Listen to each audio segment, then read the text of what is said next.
আসসালামু আলাইকুম রহমতুল্লাহ। প্রিয় দর্শক, আপনার স্ক্রিনে দেখতে পাচ্ছেন ছাত্রদলের কোন দলে সংঘর্ষে 10 মাসে নিহত 41। ছাত্রদল বিএনপির একটা অঙ্গ সংগঠন ছাত্রদলের 10 মাসে সংঘর্ষে 41 জন নিহত হয়েছে।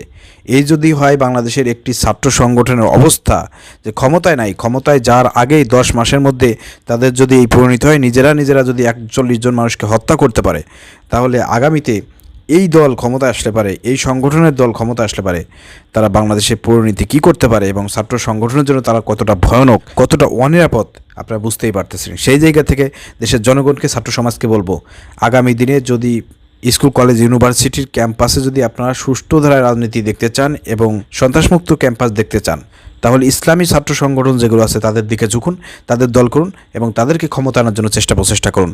তাহলে একটি নিরাপদ এবং সন্ত্রাসমুক্ত একটি ক্যাম্পাস পাবেন।